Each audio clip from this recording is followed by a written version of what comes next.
ఇక KCR active party ప్రాధాన్యత అంశాలపై డిస్కషన్. ఇక రేపు బీఆర్ఎస్ శాసనసభ పక్షం సమావేశం. ఇక ఇంతకాలం కూడా మౌనంగా ఉన్నటువంటి మాజీ సీఎం కేసీఆర్, బీఆర్ఎస్ అధినేత అయినటువంటి కేసీఆర్ తెలంగాణ సాధనలో కీలక పాత్ర వహించినటువంటి ఆయన ఓటమి తర్వాత మౌనంగా ఉంటా ఉన్నారు. ఫామ్ హౌస్కే పరిమితం అవుతూ రాజకీయాలను సామాజిక కోణాలను పరిశీలిస్తున్నట్టు కనిపిస్తూ ఉంది. ఆయన ఎట్టకేలకు ఇప్పుడు సంవత్సరం దాటిన తర్వాత రంగంలోకి రావడానికి సిద్ధపడతా ఉన్నారు. ఆయన శాసనసభకు కూడా వచ్చి డిస్కషన్ చేయడానికి సిద్ధపడుతూ ఉన్నారట. ఇక యాక్టివ్ అవుతూ పూర్తి స్థాయి రాజకీయాలను తమవిప్పుకోవడానికి ఆయన వ్యూహాత్మకంగా ముందుకు కదులుతున్నారని చెప్పొచ్చు. ఇప్పుడు ఉన్నటువంటి పరిస్థితులలో బీఆర్ఎస్ కాక ఇప్పుడు యాక్టివ్ కాకుంటే, ప్రజల్లోకి రాకుంటే దాదాపు బీఆర్ఎస్ స్థానికంగా కూడా పట్టును కోల్పోయే అవకాశాలు కూడా ఉన్నాయి. అందుకే ఆయన ప్రత్యేకమైనటువంటి దృష్టిని సారించి ఇప్పుడు యాక్టివ్ అవుతూ ముందుకు వస్తూ ఉన్నారన్న దానికి సంబంధించినటువంటి ఆర్టికల్ చూద్దాం. రేపు బీఆర్ఎస్ శాసనసభ పక్ష సమావేశం. బడ్జెట్ సమావేశాలకు హాజరు కానున్న గులాబీ పార్టీ అధినేత అసెంబ్లీలో లేవనెత్తాల్సినటువంటి అంశాలపై దిశానిర్దేశం, పార్టీపై సమీక్ష.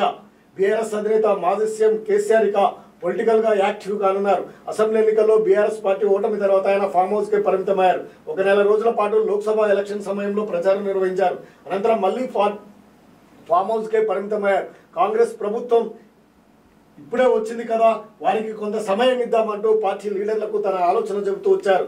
గత దసరా నుంచి కేసీఆర్ అప్పుడు వస్తారు ఇప్పుడు వస్తారంటూ ప్రచారం జరిగింది. పార్టీ నేతలు అదే విధంగా ప్రచారం చేశారు. ఆయన మాత్రం సర్కార్కు వీలైనంత ఎక్కువ సమయం ఇద్దాం అనే రీతిలో తమకు సమాధానం చెప్తున్నారంటూ నాయకులు కేడర్కు తెలిపారు. ఫామ్ హౌస్ కే పరిమితమయ్యారని ప్రతిపక్షాలు తీవ్ర స్థాయిలో విమర్శించినా స్పందించలేదు.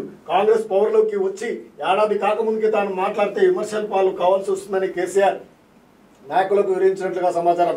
కాంగ్రెస్ 15 నెలలు పాలన ముగిసినందున ఇక ప్రభుత్వంపై పోరాటం, విమర్శలు, వైఫల్యాలను ఎత్తి చూపడం చేయాలని ఆయన నిర్దేశించినట్లుగా తెలుస్తుంది. దీనిలో భాగంగానే ఇటీవల తెలంగాణ భవన్లో పార్టీ విస్తృత స్థాయి సమావేశం నిర్వహించారు. 2 రోజుల క్రితం ఫామ్ హౌస్లో పార్టీ రజతోత్సవాలు విజయానికి కమిటీలు కూర్పు కార్యాచరణపై మరోసారి మీటింగ్ నిర్వహించాలని పార్టీ నేతలకు దిశానిర్దేశం చేశారు. పార్టీ ప్రాధాన్యత అంశాలపై డిస్కషన్.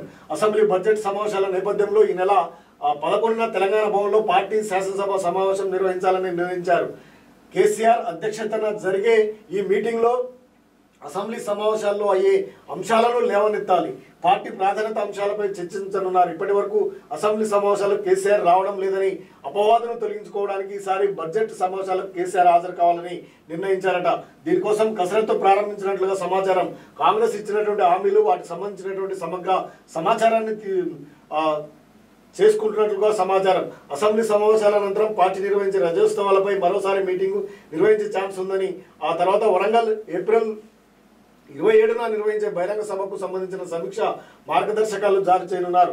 రాబోయే రోజుల్లో కేసీఆర్ రాజకీయాల్లో ఫుల్ యాక్టివ్ కానున్నారు. ప్రెస్ మీట్ నిర్వహించే అధికార పార్టీ తీరుపై తీవ్ర స్థాయిలో విమర్శలు చేసేందుకు కూడా సన్నద్ధమవుతున్నారట. ఎటకేలకు యాక్టివ్ రోలు పోషించడానికి మళ్ళీ కేసీఆర్ వస్తూ ఉన్నారు.